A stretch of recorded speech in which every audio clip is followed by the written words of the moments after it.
Bismillahirrahmanirrahim. Alhamdulillahirabbil alamin. Hamdan katsiran thayyiban mubarakan fi kama yuhibbu rabbuna wa yarda.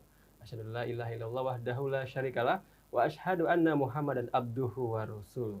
Allahumma sholli ala sayidina Muhammad wa ala ali sayidina Muhammad. Assalamualaikum warahmatullahi wabarakatuh. Ikhwan dan akhwat pendengar radio Silaturahim dan juga pemirsa Rasio Visual yang dirahmati Allah. Alhamdulillah saya Muhammad Fahri temani Neza dan juga Kang Yusuf Subangkit hadir di acara Tausiah Sore bersama Ustadz Zazuli Holil. Alhamdulillah Ustadz telah hadir di studio, kita sapa saja Ikhwan Ahwat. Assalamualaikum warahmatullahi wabarakatuh Ustadz. Waalaikumsalam warahmatullahi wabarakatuh. Kabar sehat Ustadz ya? Alhamdulillah. Alhamdulillah kita bisa siaran live hari ini.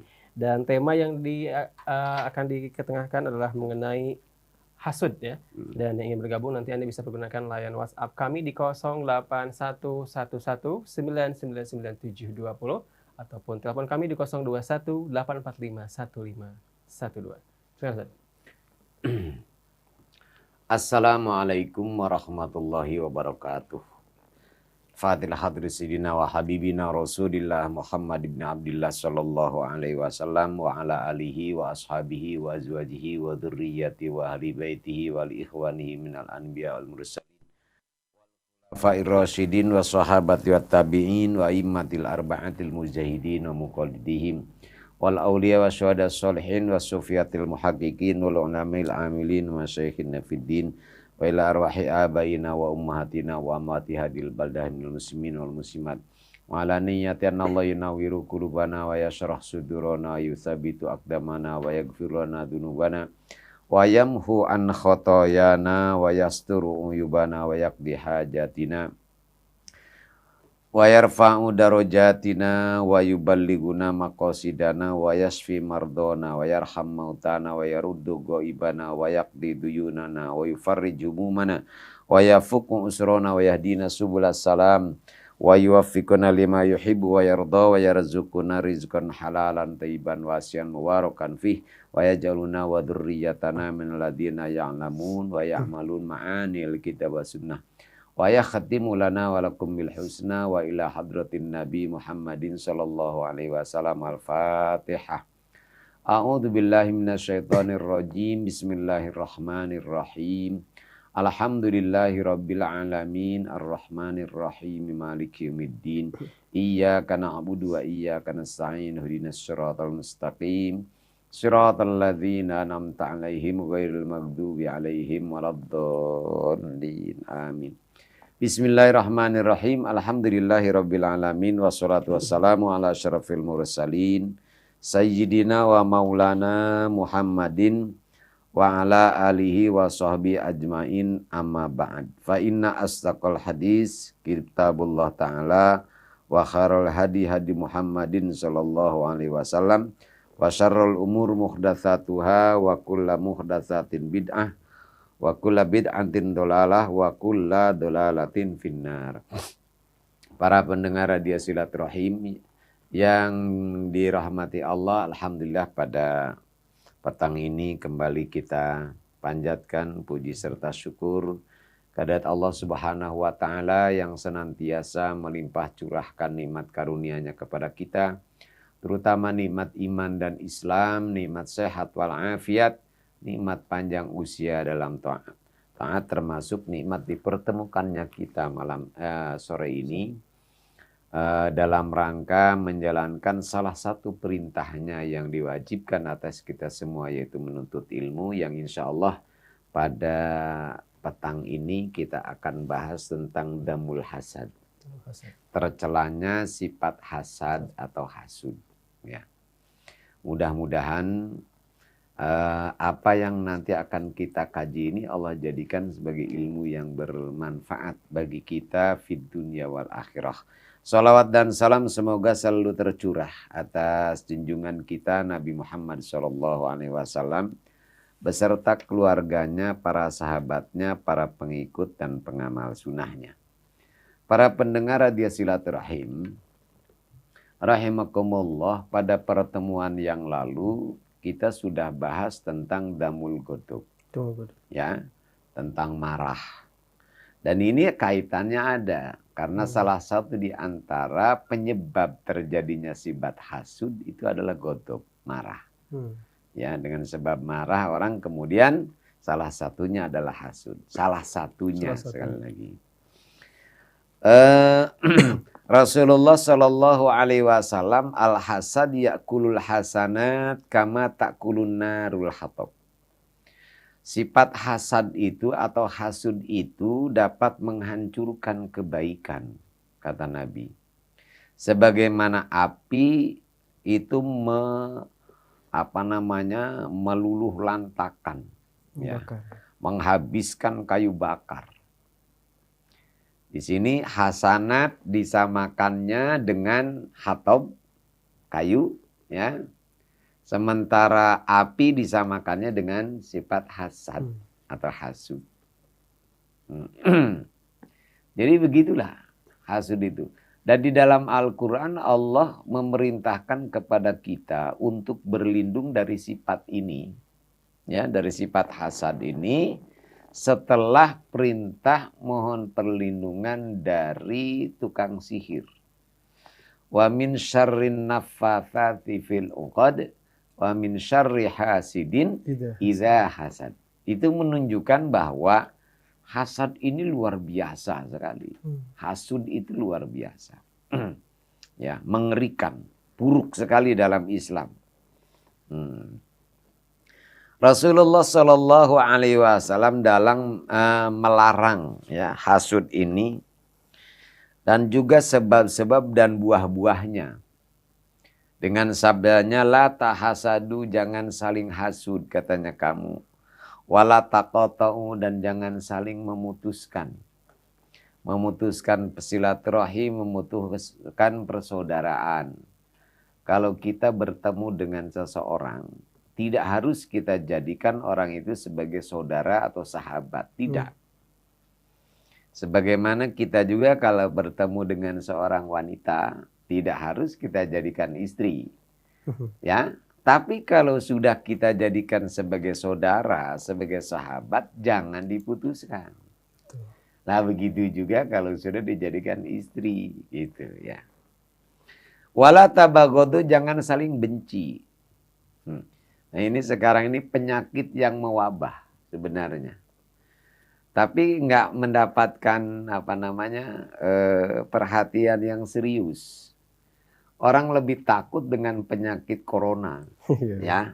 Lagi viral. Iya, lagi viral nih penyakit corona, sudah luar biasa. Kan diperkirakan ini nanti yang akan jadi korban penyakit corona itu adalah 30 juta manusia. Diperkirakan. Ya. Nah ini, jadi kayaknya orang ini mengerikan sekali, takut sekali dengan itu. Padahal ada penyakit yang yang jauh lebih mengerikan lagi.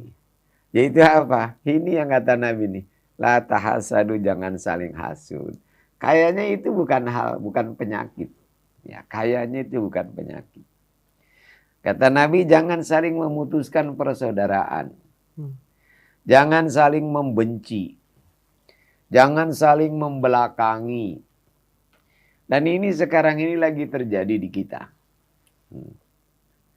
Saya pernah melihat itu ada ceramah yang menyebut wakil presiden babi gitu ya. Ya salam. Terlepaslah suka atau tidak suka ya. Satu, beliau seorang kiai. Gitu kan? Yang kedua, beliau orang udah sepuh. Yang ketiganya, beliau ini adalah wakil presiden. Gitu. Sebenci apapun ente, Fahri, ya, kepada beliau kata, nggak pantas lah ngomong begitu. Nggak pantas bener. Iya. Ya jangan karena beda pilihan politik. Ya ini kita ini hanya karena masalah begitu ya Allah. Ya, hanya karena beda jago akhirnya kita nggak bersaudara. Ya. Dan bisa dirasakan sekarang ini. Makanya benar dulu si Simon Peres itu. Ya, tokoh termasuk Benyamin. Netanyahu itu Israel mengatakan kan begini, kita nggak perlu perang, nggak perlu perangin orang Islam, katanya. Kita biayain aja katanya mereka supaya perang di antara mereka sendiri. Iya. Jadi kita dengan kita, orang Islam dengan orang kita, akhirnya berkurang tambah lemah ya. Iya. Wah, sekarang ini kan yang sedang membicarakan kalau Syiah itu mengerikan sekali gitu kan. Wah, beritanya gitu. Iya. Ya, jadi dua kelompok ini kayaknya nggak mungkin bisa bersatu lah gitu. Kayak minyak dengan air. Padahal sama-sama Islam. Ya terserah apakah itu sesat atau tidak dulu ya. Ya kalau umpamanya bersatu gitu orang Islam mempunyai musuh bersama gitu kan. Ya, yang penting kita ada pemersatu menyatakan musuh bersamanya siapa. Jangan orang Islam musuhnya orang Islam lagi. Ya sebab kita akan mengkafirkan orang Syiah. Orang Syiah juga mengkafirkan orang Sunni. Nggak bisa habis. Sudah selesai. Ya, saya bukan setuju dengan paham Syiah. Bukan seperti itu ya. La tahasadu. Ya coba lihat itu. Yang memaki-maki gubernur DKI ya. Kayaknya dendamnya nggak habis-habis gitu, benci kepada apa? Iya. Cuma saya itu tambah hormat gitu, tambah ini kepada beliau karena beliau nggak pernah nanggapin orang-orang yang begitu. Santai aja. Iya, santai aja. Subhanallah. Semakin kelihatan bahwa kebesaran hatinya beliau. Ya. Itu ada yang suka pakai belangkon tuh kalau udah maki-maki, ngomelin Anies itu udah bukan main. Tapi kalau sama Ahok itu, cintanya, mahabbahnya luar biasa gitu ya. Nah, itu hak dia mencintai siapa, hak dia. Cuma ya kok bisa begitu gitu ya. Dan masih banyak lagi lah ya. Mudah-mudahan kita dijaga nih hati kita dari kebencian. Ya, la tahasadu wa la taqatu wa la tabaghadu wa la tadabaru wa kunu ibadallah ikhwana. Jadilah kalian ini hamba-hamba Allah yang bersaudara. Wah, indah banget kalau bersaudara kita ini. Iya, indah banget. Dulu ini kan pernah datang ke sini 2 orang ketemu saya. Yang satu mengatakan, "Saya Sunni nih Ustaz," katanya. "Alhamdulillah." Nah ini tapi sahib saya ini Syiah nih katanya Ustaz gitu ya. Datang ke saya. Ya itu hak katanya hak. Iya hak. Yang penting ini tinggal kita ini pergunakan akal sehat kita. Nanti kita akan temukan kebenaran. Karena kebenaran itu nggak bakalan kalah oleh kebatilan Pak Ahli. Yang penting kita mau menggunakan akal ya. Kemudian dengan hujjatul balighoh kita sampaikan penjelasan yang keterangan yang jelas. Nanti kita akan temukan. Agama manapun juga ngajarinnya bener kok, nggak ngajarin perang. Wa qala Anas, sahabat Anas itu berkata begini. Suatu hari ketika kami duduk bersama Rasulullah, tiba-tiba datang seorang. Muncul katanya seseorang yang kata Rasulullah SAW ini adalah rajul min ahlil jannah. Rajul min ahlil jannah. Nah, kemudian sehingga ini membuat seperti iri lah gitu ya. Iri bagus ini yang begini bagi sahabat Abdullah bin Umar. Maka dia ini pingin tahu amal apa dia ini. Sampai sahabat Ibnu Umar nginep di rumahnya. Iya. Jadi pingin tahu ibadah apa yang dilakukan orang itu. Ternyata itu malam bangun ya paling cuma zikir aja menyebut nama Allah ya tidur lagi. Nggak pakai tahajud, nggak apa gitu tuh orang ini. Tapi dapat sebutan itu dari Rasulullah, ahlil jannah katanya orang ini. Ya, penasaran ya, sampai 3 malam itu Ibnu Umar nginep di situ, pingin tahu amal apa. Akhirnya karena nggak ditemukan apa-apa amalnya, maka beliau nanya. Ya setelah itu beliau jawab kemudian ya bahwa ya amalku adalah, nah itu yang kamu lihat itu. Ya begitu itulah, saya nggak punya amal istimewa katanya. Hanya saja saya itu dan dan ayah saya tidak punya rasa godop marah ya. Lalu juga tidak apa namanya, nggak pernah nggak saling sapa gitu tuh. Jadi itu saja ya. Nggak apa namanya, nggak ada marah di antara kami. Nah, kemudian juga apalagi yang berikutnya apa? Ya hasad katanya. Kami itu nggak hasud sama orang. Kalau itu dengan orang tua ya, yang jelas saya itu tidak punya hasud atas kebaikan yang Allah berikan kepadanya. Enggak punya. Dengki ya, hasud, iri atas karunia yang Allah berikan kepada orang lain. Enggak. Itu tuh luar biasanya. Hanya karena gitu. Dan ada juga seorang aulia. Wali ya.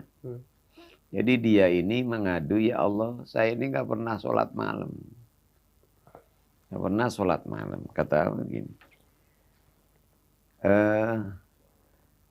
Kemudian kata Allah, yang membuat kamu tidur itu siapa? Engkau ya Allah. Kemudian yang membangunkan kamu siapa? Engkau ya Allah. Nah, kamu ridho dengan perbuatanku menidurkan kamu, membangunkan kamu. Tentu saya ridho sekali ya Allah dengan perbuatanmu. Itu sudah ibadah. Kalau kita ridho.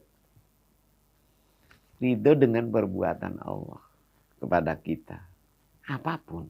Termasuk itu. Walaupun nggak tahajud itu jadi ibadah. Hal kecil gitu ya. Iya ya. Cuma kita ini kadang-kadang maaf nih, Islam tuh kayaknya susah banget. Padahal Islam itu gampang. Islam itu gampang. Ya. Tapi kayaknya kok ada gitu ya. Ustadz kalau nerangin Islam kayaknya susah. Jadi bawaannya orang tuh neraka semua gitu. Padahal Allah tuh kayak apa itu? Pengasih penyayangnya. Ya. Pengasih penyayangnya itu luar biasa Allah. Makanya pernah seorang badui datang menghadap Rasulullah. Rasul katanya, nanti di hari kiamat orang itu kan dihisab. Ya kata Rasul. Yang menghisab itu siapa Rasul? Yang menghisab Allah kata Rasulullah. Selain Allah ada lagi nggak yang turut menghisab? Nggak ada. Jadi cuma Allah. Ya cuma Allah. Kata-kata dia, kalau gitu aku tenang. Gitu ngomongnya. Kalau gitu aku tenang. Ya Allah, kata Rasulullah, pinter tuh orang. Itu orang pinter, padahal disebutnya orang Badui, orang apa namanya kampung ya. Jadi sahabat penasaran, apa maksudnya kalau kau tenang? Lah kan Rasulullah katanya menjelaskan, Allah itu lebih sayang kepada kita daripada ayah dan bunda kita. Padahal ayah bunda kita kayak apa sayangnya sama kita. Ibu kita kalau yang menghisab kita pasti ya udah dicontreng aja udah ACC aja kan. Kalau ibu nggak mungkin lah. Ibu kita akan membiarkan kita itu nantinya dimasukkan ke neraka, nggak mungkin. Padahal kasih sayang Allah itu lebih dari ibu, kata Rasulullah. Dan Rasul itu nggak mungkin bohong. Makanya saya tenang katanya kalau cuma Allah. Itulah kata Nabi, kalau kamu pingin melihat ahli surga, tuh lihat orang itu. Iya, Islam kok serem banget. Ini neraka, ini neraka, ini neraka melulu. Ya, aduh. Bikin orang takut masuk Islam. Bukan berarti saya nggak gampang. Emang Islam itu ad-dinu yusrun kok. Agama itu mudah. Dan Rasul kalau suruh memilih di antara dua hal, mesti milih yang mudah. Nggak bakalan milih yang berat. Kemudian qala Rasulullah sallallahu alaihi wasallam, salasun la yanju minhunna ahad. Ada 3 hal yang jarang manusia ini bisa selamat dari 3 hal ini. Apa 3 hal itu? Yang pertama adalah adzon. Namanya duga-duga itu. Ya, semua orang kan mesti gitu.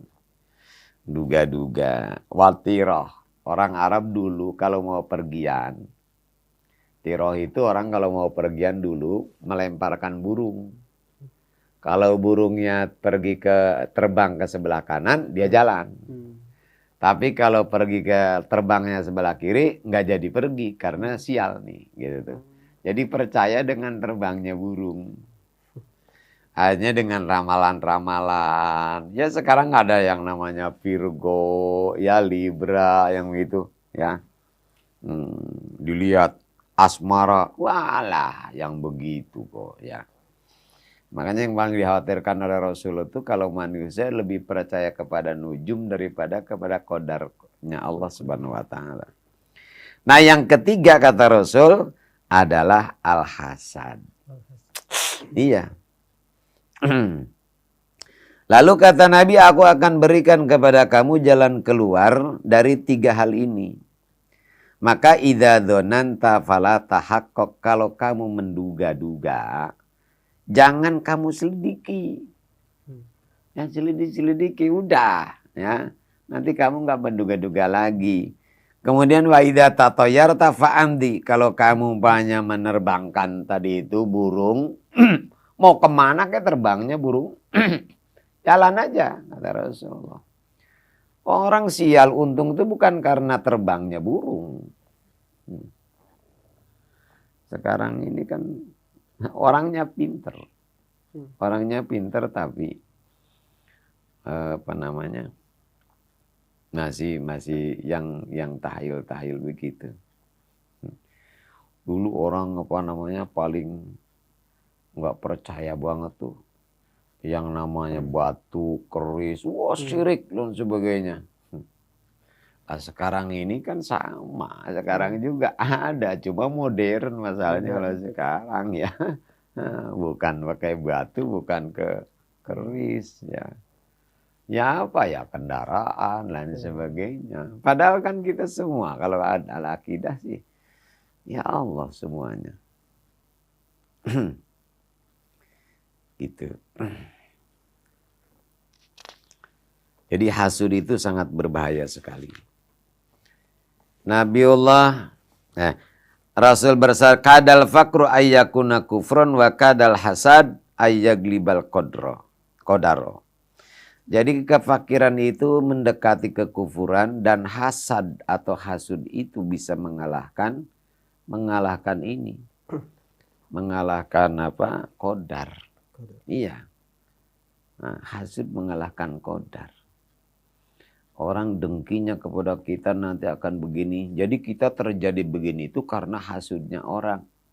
Emang qadar dari Allah begitu. Prosesnya lewat hasud. Bukan hasudnya, emang udah qadarnya Allah. Ya, udah qadarnya Allah. Jangan sampai karena hasud lalu mengalahkan qadar.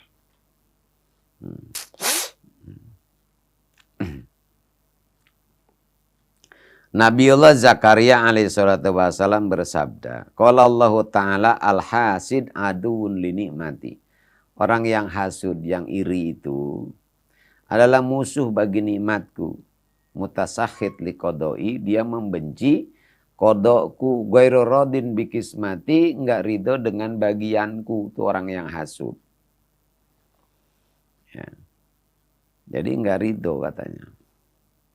Nah, masih banyaklah ucapan-ucapan para ulama tentang tercelanya sifat apa itu hasud. Tinggal sekarang apa sih sebenarnya hasad itu? Para pendengar radio silaturahim yang dirahmati Allah. Sesungguhnya tidak ada hasad kecuali kaitannya dengan nikmat. Ya, hasad itu hubungannya dengan kenikmatan. Maka apabila Allah memberikan kenikmatan, mengaruniakan kenikmatan kepada saudaramu, saudara kita, maka akan ada dua hal dalam diri kita. Ya, yang pertama adalah kita nggak suka, benci kenikmatan itu ada pada orang tersebut, dan seneng banget kalau kenikmatan itu hilang. Nih, begini ya, hari ini yang namanya hasud biar ini. Misalnya nih ente dapat hadiah. Ya, dari Rasil atau dari pemirsa, entah itu mobil atau motor gitu, dapat hadiah. Nah, kemudian saya yang nggak dapat ini nggak suka tuh. Masa saya yang narasumber nggak dibagi, ente kok dibagi, makanya gitu kan ya. Saya nggak suka. Kemudian saya seneng banget kalau motor ente atau mobil ente itu tabrakan kayak atau apa rusak. Gitu tuh. Ya. Wah, seneng, puas saya. Ini namanya hasud nih begini. Yang namanya hasud tuh begitu. Jelas ya, paham ya? Iya. Senang dengan pendidikan orang lain. Kalau orang munafik hasud, itu. Jadi orang mumin tuh nggak bakalan hasud, enggak. Ya, orang mumin tuh gibdo, ya, pingin seperti orang lain, tapi tidak menginginkan hilangnya kenikmatan yang ada pada orang lain. Nah, itu namanya gibdo. Nah, kalau yang ketiganya tadi yang nggak ada namanya, artinya begini. Ente dapat hadiah, saya benci enggak, senang enggak. Ya biasa-biasa aja, gitu kan. Nah, ini enggak dilarang dalam agama. Dosa enggak dosa juga. Ya enggak, ya. Bagus itu, bagus begitu. Nah, itu namanya makna dari hasud itu adalah seperti itu. Nah, kemudian sekarang, apa yang menyebabkan orang itu hasud? Nah, ini. Jadi kalau kita mau ngobatin penyakit, ya jangan penyakitnya diobatin, penyebabnya dulu kita cari. Apa nih penyebabnya?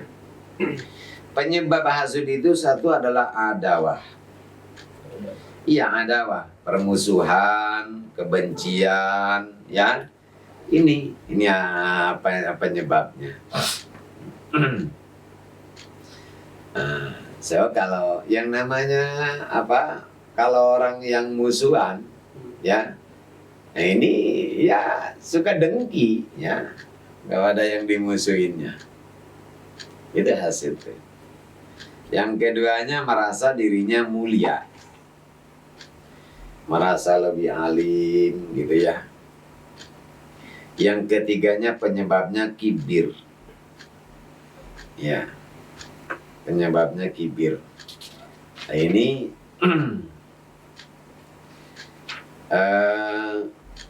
jadi adawah, ta'azuz itu merasa dirinya itu adalah mulia. Ketika ada yang menyaingi kemuliaannya, kelebihannya, nah itu timbul rasa nggak suka.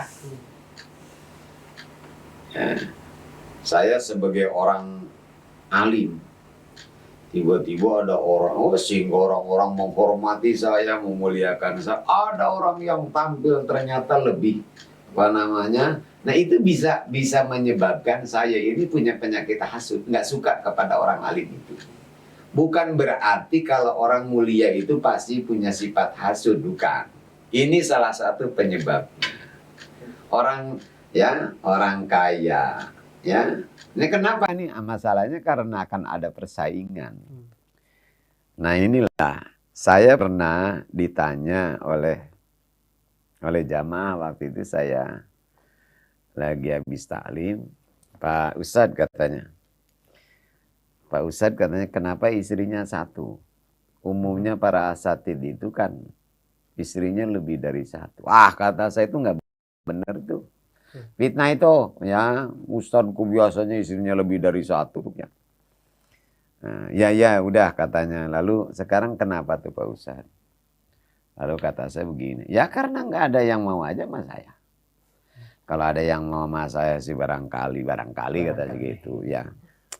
Enggak Pak Ustadz, yang sebenarnya aja lah katanya gitu ya. Ya saya guyoni gitu kan. Jadi begini kata saya. Sementara ini loh ya. Alasan sekarang ini yang nggak tahu bulan depan, tahun depan kemudian alasan ini masih layak untuk saya pertahankan, wallah alam. Ya. Bahwa dulu itu saya punya bude. Itu bibirnya itu udah kayak mau jatuh gitu ya. Udah tuanya ini. Tapi nggak jatuh-jatuh, nggak putus-putus. Lalu saya nanya sama ibu saya, Bu, kata saya, kenapa sih bude itu begitu?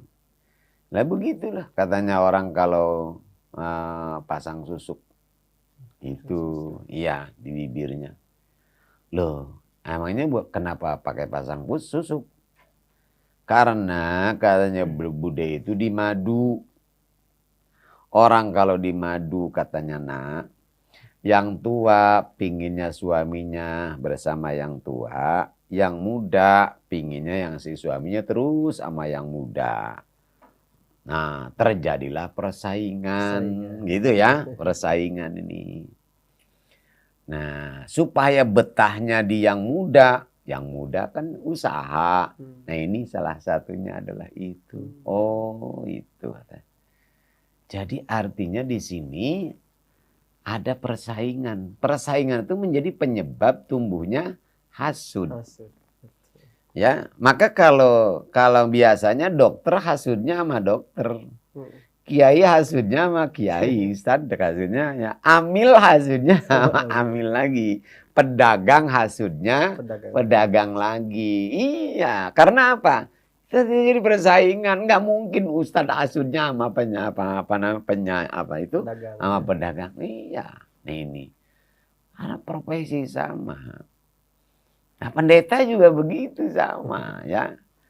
Oh iya, nih kata saya ini alasannya. Ini. Tapi sekarang saya nggak tahu bulan depan, tahun depan apa masih seperti ini, gitu ya.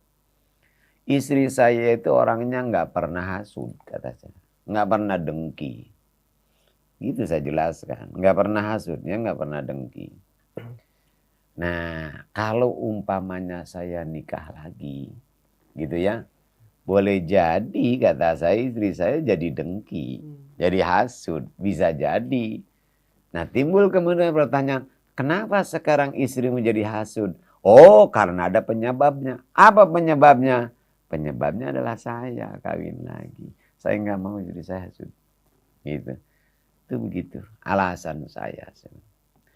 Di samping juga, ini saya bukan menyalahkan orang yang poligami, enggak ya. Itu urusan mereka. Mau kawin lagi, mau berapa urusan.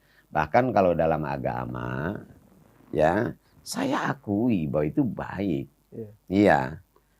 Bukan untuk diterapkan, diamalkan loh. Ya, ini sekarang begini. Kalau kita niatnya menolong dalam pernikahan itu nolong wanita. Sekarang coba. Nolong satu orang dengan nolong dua orang baikkan mana? Dua orang. Nah itu. Ya, nolong 3 orang tentu lebih baik daripada nolong 2 orang. Nolong 4 orang lebih baik daripada nolong 3 orang. Kalau niatnya nolong ya. Ya, nolong. Ya coba lihat Rasulullah. Apa ada istrinya yang muda? Kan cuma satu-satunya, Siti Aisyah. Lah kalau alasannya seks, masa sih yang dinikahin umur 60 tahun? Hah? Nggak mungkin lah kalau itu alasannya. Nah ini, istrinya Rasul kan tua-tua. Ya, jelas motivasinya bukan ini. Jadi menolong lebih banyak itu lebih baik daripada menolong yang sedikit. Nah ini alasan kalau nolong. Punya murid 2 lebih baik dari punya murid 1. Punya pendengar 3 lebih baik dari punya pendengar 2. Tapi kemudian Allah juga menjelaskan begini. Ini dengan bahasa saya dulu ya. Menyengsarakan satu orang lebih baik daripada menyengsarakan 2 orang. Bikin susah 2 orang lebih baik daripada bikin orang susah 3 orang. Bikin susah 3 orang lebih baik daripada bikin susah, bikin sengsara 4 orang. Nah ini harus dipikirkan gitu, harus dipikirkan bagi orang yang ingin menyenangkan. Apakah Anda itu mau menyenangkan atau mau menyusahkan? Lu pikirin gitu. Ya, saya sih bukan, makanya saya sih nggak pernah sama murid saya, jamaah saya menganjurkan mau kawin lagi, mau enggak, saya enggak menganjurkan. Kenapa ya?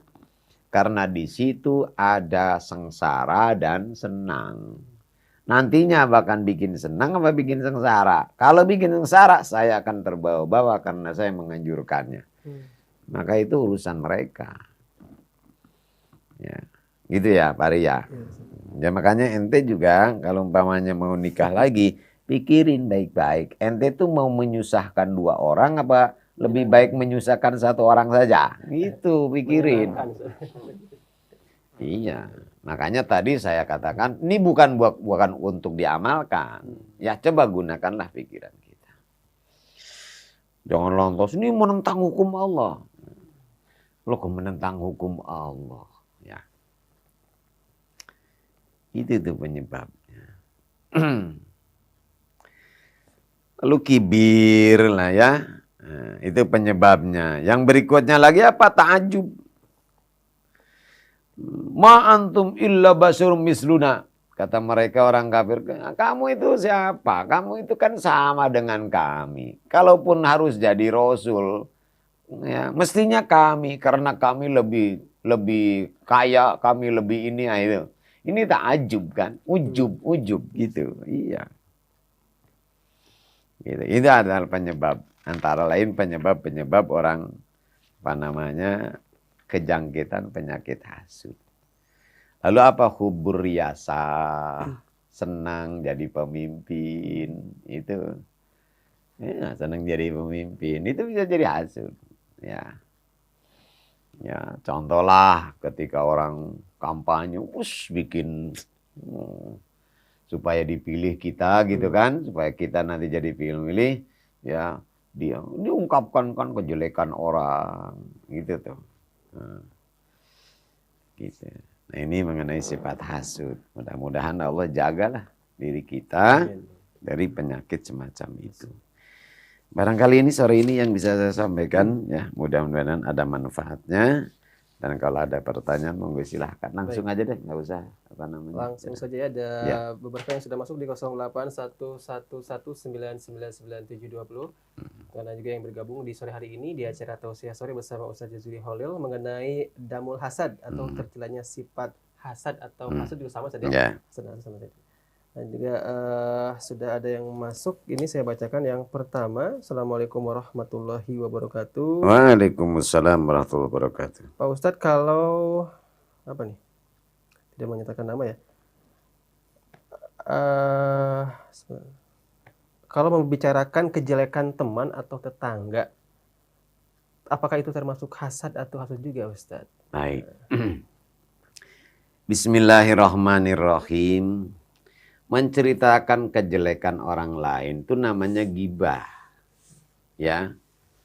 Gibah itu seperti orang yang makan daging manusia, kanibal. Hukumnya haram dalam Islam.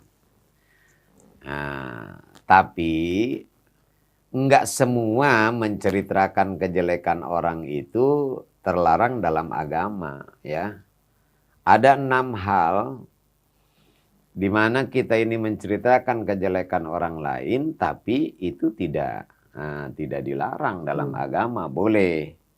Di antaranya adalah menceritakan kejelekan karena kita ini istifta, mengharapkan mendapatkan fatwa dari orang lain. Iya. Nah, seperti misalnya begini ya. Dulu ini kan ada seorang wanita namanya Hindun yang mencabik-cabik, yang membelah dadanya sahabat Hamzah.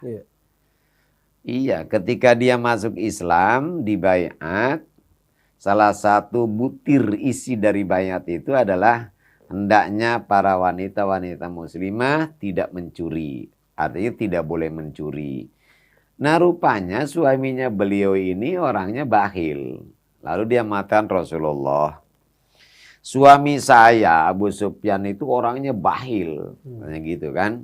Nah ya, orangnya bakhil. Nah, jangankan untuk saya, untuk anaknya aja susah. Bolehkah kalau saya ambil tanpa sepengetahuan dia? Ini kan namanya nyuri juga gitu kan, pemahaman Hindun. Nah, itu Hindun menyampaikan ke Nabi, suami saya itu orangnya pelit, bakhil. Ini namanya lagi menceritakan kejelekan suaminya. Itu kan gibah sebenarnya ya. Tapi tujuan dia bukan pingin ngasih tahu kalau suaminya gibah, tapi lagi mencari fatwa dari Rasul. Boleh enggak tuh mencuri, ngambil tanpa sepengetahuan suaminya? Sebab kalau minta enggak balik kasih, gitu. Jadi diambil aja. Nah, maka kalau menggibah seperti ini boleh, gitu. Nah, sekarang kalau kita menceritakan kejelekan teman atau tetangga, bukan untuk mencari solusi bagaimana supaya orang itu tidak lagi memiliki ya sifat buruk tersebut. Nah, itu ya namanya dosa. Tapi kalau kita mencari solusi, ya nggak apa-apa, boleh ya. Nah, atau banyak nggak mencari solusi, orang ini nggak mempunyai kehormatan dalam agama. Itu. Karena orang yang fasik, orang durjana, orang udah nggak ada kehormatannya, maka nggak ada masalah menggunjing orang-orang yang tidak punya kehormatan. Allah alam. Jadi itu gibah ya Ustaz namanya. Gibah bukan hasud, bukan. Oke, selanjutnya pertanyaan dari Bapak Tukiyo di Ciputat. Assalamualaikum warahmatullahi wabarakatuh, Ustaz. Waalaikumsalam warahmatullahi wabarakatuh. Ini seumpama seorang ulama sudah tidak netral karena masuk dunia politik dan punya jabatan di pemerintahan, tapi keputusannya merugikan umat Islam. Apakah wajib dihormati atau tidak, Ustaz? Baik. Bismillahirrahmanirrahim. Kalau udah bicara masa politik, kadang-kadang itu politik itu yang baik nampak jelek, yang jelek nampak baik. Namanya ulama itu tentu saja dia akan berpihak kepada umat. Nah, sekarang ini tidak ada manusia yang bisa memuaskan semua manusia. Ya, nggak ada. Nah, kan nggak semua orang senang kepada Rasulullah. Padahal kurang apa ahlaknya Rasul? Sempurna. Apakah ada orang yang lebih baik ahlaknya dari Rasul? Ya nggak ada, nggak mungkin ada. Tapi yang benci sama Rasul itu kan lebih banyak daripada yang senang sekarang ini. Mungkinnya orang kafir kan lebih banyak daripada orang mukmin, ya. Padahal manusia oleh Allah dipuji, wa innaka la'ala khuluqin azim. Begitu. Nah, jadi sekarang ini, maka ulama ini dia akan menyampaikan tetap yang terbaik. Yang terbaik, walaupun boleh jadi baik menurut saya, tidak baik menurut Anda. Atau sebaliknya, baik menurut Anda, tidak baik menurut saya. Nah, baiklah. Sekarang saya akan contohkan nih sifat ulama. Ya. Ada seorang ulama sepuh. Itu kalau sholat Jumat Fahri, dia datangnya belakangan, ya, kemudian duduknya juga di belakang. Begitu selesai Jumat pulang. Coba sekarang nanya ya, siapa yang mengatakan tuh ulama itu baik? Mesti nggak baik orang mengatakan. Sebab apa? Bagaimana keutamaan saf awal, gitu kan? Ya. Kemudian udah keutamaan saf awal, datang awal, ya. Kata Nabi kan orang yang datang jam pertama seperti orang yang kurban unta, yang datang kedua seperti orang yang kurban sapi, yang ketiga seperti orang kurban kambing dan seterusnya. Loh, ini datangnya belakangan, udah gitu duduknya juga di belakang. Begitu selesai, fa idza qadaytumus shalah fadhkurullaha qiyaman wa qu'udan wa 'ala junubikum. Fa idza ma'nantum faqimus shalah. Kalau sudah selesai katanya kamu mendirikan sholat, berzikirlah sambil berdiri, sambil duduk atau berbaring. Suruh berzikir, nah ini langsung pulang. Siapapun pasti akan mengatakan ini kiai sepuh nggak beres. Gitu. Kenapa? Karena itulah yang dilihat oleh kita. Ya. Sama halnya ketika Nabi Musa alaihissalatu wassalam nanya sama Allah, ya Allah, apakah ada orang yang lebih alim dari saya? Bukan takabur Nabi Musa, karena Nabi Musa itu cinta ilmu. Kalau ada mau belajar, gitu.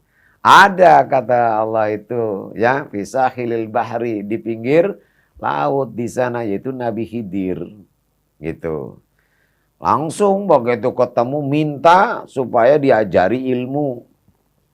Walaupun kata Nabi Khidir, kamu nggak akan sabar ngikutin saya mempelajari ilmu yang nggak pernah kamu pelajari. Sudahlah, pokoknya saya sabar nanti. Baik kalau gitu, tapi kamu jangan bertanya kepadaku. Apapun yang aku lakukan, sampai nanti aku jelaskan. Ya, kata Nabi Musa begitu. Naik perahu itu kayunya dijebol oleh Nabi Khidir. Ya, Nabi Musa ngelihat sudahlah gratis, nggak bayar naik perahu, perahunya dirusak lagi. Marah Nabi Musa, ya, marah Nabi Musa. Kenapa? Karena jelas yang namanya melubangi atau menjebol papan dari perahu kan ngerusak itu. Nah itu.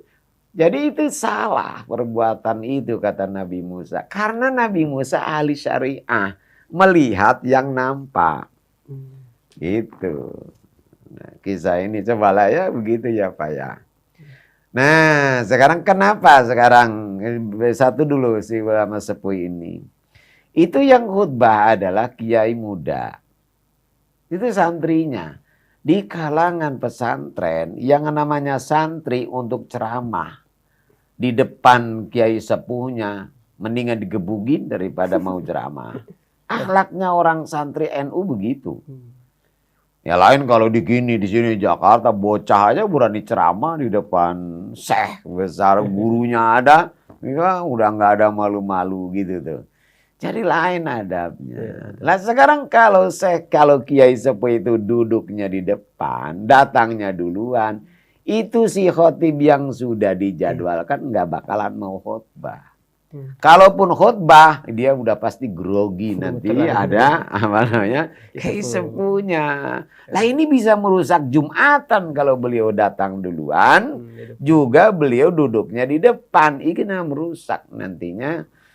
Nah karena itulah demi berjalannya ibadah Jumat dengan baik, maka dia harus datang belakangan coba. Ya, apa salah? Maka kalau ada kiai mengatakan sunnah bagi ulama sepuh ini datangnya belakangan dan begitu tuh. Wajar kalau ada yang ngomong begitu. Wajar. Kenapa?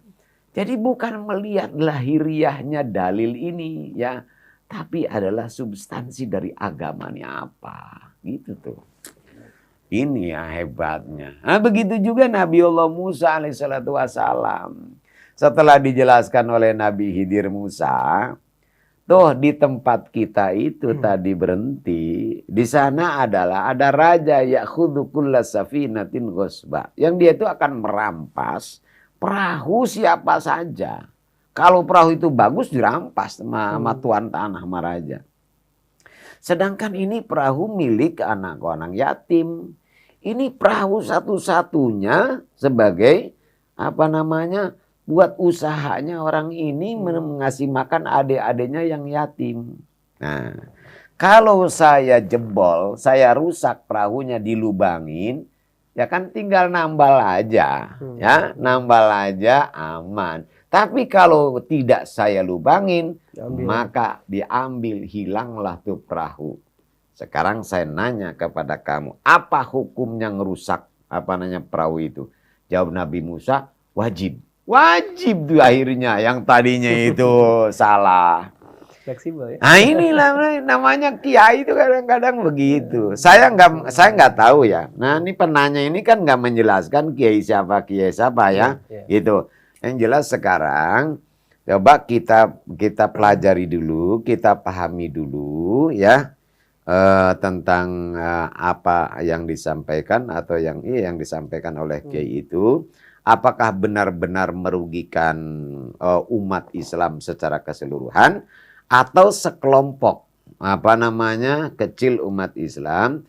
Ini perlu kita teliti sebab boleh jadi itu menurut anggapan kita merugikan, padahal belum tentu seperti itu. Saya bukan menyalahkan yang bertanya nih ya. Kalau memang kenyataannya seperti itu, nah jelas.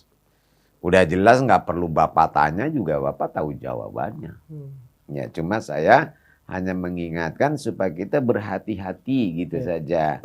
Supaya jangan sampai salah ini. Kayak dulu Gus Dur yang meresmikan apa namanya? Barongsai.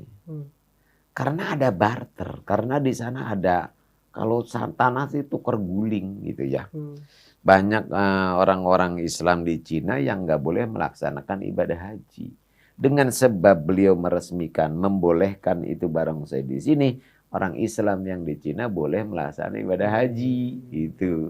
Dan itu menguntungkan. Dan kita nggak tahu tuh apa namanya, di balik pengesahan beliau akan permainan apa namanya barongsai itu.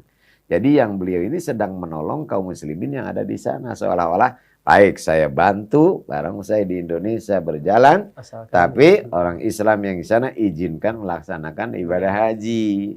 Nah itu jadi ada imbalannya gitu. Nah kita ini nggak melihat imbalannya apa, yang lihatnya Gus Dur adalah yang meresmikan, yang membenarkan permainan apa namanya itu barongsai. Makanya kemudian Gus Dur ini yang disebut Yahudi, disebut segala macam gitu kan. Karena kita ngelihat ininya gitu, nggak ngelihat ada apa alasan di balik itu tuh. Nah, coba ini juga tolong Bapak pahami. Siapa tahu seperti itu. Sehingga nanti kalau kita mengecam, nggak malu akibatnya. Ya jaga gitu deh. Tabayun lah tayabayun gitu ya. Wallahu a'lam. Baik, ada pertanyaan kembali dari satu lagi ya. Ini saya gabung dari Ibu Rahma. Assalamualaikum warahmatullahi wabarakatuh. Waalaikumsalam warahmatullahi wabarakatuh. Sebagaimana tadi Ustadz sempat singgung untuk kalau orang dahulu yang bawa keris atau lain-lain dilekati dengan sifat syirik. Bagaimana dengan zaman sekarang orang yang ketinggalan handphone atau ATM kadang merasakan hal yang sama, apakah itu syirik juga? Dan ini yang terakhir dari Ibu Emma Jupri di Bogor, mohon doa supaya terhindar dari sifat hasad. Iya. Bismillahirrahmanirrahim. Ya tadi itu ya benar sekali Ibu. Ya orang mengatakan syirik pakai punya keris, kemudian pakai cincin, dulu kan begitu ya. Iya, tapi kalau punya apa namanya ATM gitu ya, dan enggak, sebenarnya kan apa bedanya? Bedanya sama saja. Iya, sama aja lah ya. Sama dengan begini ya. Ente kalau habis sholat nih, habis sholat, assalamualaikum, kemudian nyalain HP, boleh nggak? Boleh kan? Boleh. Iya, habis sholat, udah assalamualaikum, udah selesai sholatnya, nyalain HP kan boleh. Kemudian kalau pergi, boleh juga. Kemudian saya mau tiduran, ya boleh gitu. Kemudian mau main bola, ya nggak ada masalah. Ya kan? Iya. Nggak ada yang melarang habis sholat main HP, ngidupin HP nggak dilarang. Tapi herannya kalau habis sholat salaman, itu nggak boleh katanya gitu. Lah apa bedanya? Apa bedanya menghidupin HP nggak boleh? Boleh. Tapi kalau salaman kok malah jadi neraka. Saya mah nggak ngerti gitu ya. Kecuali lagi sholat salaman. Nah itulah, ini udah sholat kok ya. Kon nggak dicontohin oleh Nabi. Emang Nabi nyontohin habis sholat nyalain apa? HP nggak juga ya. Tapi ya udah terserah lah itu. Saya nggak mau ngeributin. Cuma kata saya ya lucu gitu ya. Lucu kata saya. Saya mau banyak temen yang macam-macam ya. Yang aliran ini, aliran dia biasa-biasa aja. Kemudian minta doa supaya terhindar dari sifat hasad. Ya tadi itu kan kalau pingin hasad, jangan hasad, penyebabnya yang harus dihilangkan. Apa? Satu, permusuhan. Jangan suka musuhan sama orang. Satu. Yang keduanya, jangan merasa ya ta'ajuz, merasa kita ini mulia. Jangan merasa mulia, merasa lebih kaya, merasa lebih pinter. itu dihilangkan. Kemudian juga sifat takabur. Sombong jangan sombong, ujub dihindarkan. Ya, kemudian juga yang berikutnya cinta kepemimpinan itu ditinggalkan. Kalau ini sudah nggak pakai didoain juga nantinya hilang. Sekarang kita doa tiap hari sampai 1000 kali dibacanya. Tapi yang tadi penyebab tumbuhnya hasud nggak kita hilangkan. Ya susah, ya. Itu. Jadi amal yang nyatanya begitu. Lah kalau kemudian sekarang kalau pingin doa juga, tinggal ibu nggak usah repot-repot ya. Kita minta kepada Allah Subhanahu wa taala agar Allah menghilangkan sifat itu dari kita dengan bahasa yang kita pahami. Sebab kata Nabi begini, ud'ullaha wa antum muqinuna bil ijabah. Berdoalah kamu kepada Allah sementara kamu yakin kalau doamu itu akan dijawab. Wa'lamu annallaha la yastajibu du'aan min qalbin ghafilin lahin. Ketahui oleh kamu, Allah enggak akan menjawab doa yang keluar dari hati yang lalai. Artinya berdoalah yang keluar dari hati. Nah, sekarang bagaimana keluar dari hati kalau doanya pakai bahasa Arab yang bapak atau ibu enggak ngerti mananya apa? Kecuali ngerti ya. Kan ada orang wah doa pakai bahasa Arab sampai merem-merem matanya ya, tangannya ngangkatnya sampai tinggi banget. Ketika ditanya tadi ente minta apaan, nah bingung dia minta apaan karena nggak ngerti ya. Lebih baik dengan bahasa Indonesia sehingga keluar dari hati. Ya kalau bisa dengan bahasa Arab dan paham maknanya walaupun secara global, nah itu bagus ya. Tapi kalau enggak jangan paksakan lah. Jangan paksakan. Jangan kemudian kita menganggap kalau orang membaca doa pakai bahasa Arab, wah udah islami banget. Udah pinter lah kalau gitu. Ya belum tentu seperti itu. Yang dibutuhkan oleh Nabi itu bukan yang dengan bahasa Arab, tapi yang yakin keluar dari hati. Silahkan dengan bahasa apa saja. Ada yang bilang pakai baca surat Al-Falaq itu boleh. Ya boleh-boleh aja itu ya. Namanya juga orang bisa aja. Tapi yang paling dominan pengaruhnya itu bukan doa. Sebenarnya amal nyata. Amal nyata. Doa itu membantu. Ya, membantu. Ya sekarang begini. Bagaimana saya supaya lulus dalam ujian? Itu yang paling besar, paling dominan pengaruhnya belajar. Doa itu sifatnya membantu gitu. Doa terus nggak belajar, ya nggak bakal lulus ya. Masih mendingan amal nyata dari nggak berdoa daripada berdoa tapi nggak ada amal nyata gitu ya. Tapi yang bagus dua-duanya memang digabungkan itu yang terbaik. Barangkali itu saja yang bisa sampaikan pada sore ini. Semoga Allah Subhanahu wa taala panjangkan umur kita dalam taat kepadanya. Allah bimbing hati kita ke jalan yang diridhoi dan dicintainya. Allah limpahkan rahmat, taufik dan hidayah kepada kita, anak cucu kita sehingga dapat istiqomah dalam menjalankan perintahnya, menjauhi larangannya. Rabbana taqabbal minna du'ana wa rajana suramalina birahmatika ya arhamar rahimin. Rabbana atina fid dunya hasanah wa fil akhirati hasanah wa qina adzabannar. Wa sallallahu ala sayyidina Muhammadin wa ala alihi wasallam. Alhamdulillahirabbil alamin. Assalamualaikum warahmatullahi wabarakatuh. Waalaikumsalam warahmatullahi wabarakatuh. Terima kasih Ustaz Zainuddin Khalil atas ilmunya di sore hari ini. Tausiah sore dengan tema Damul Hasad atau tercelanya sifat hasad atau hasud. Semoga apa yang disampaikan dapat menambah ilmu agama kita, juga menambah iman dan takwa kita kepada Allah Subhanahu wa taala. Saya Muhammad Fahri temani Neza dan juga Kang Yusuf undur pamit. Subhanakallahumma bihamdika asyhadu an la ilaha illa anta astaghfiruka wa atubu ilaik. Wassalamualaikum warahmatullahi wabarakatuh.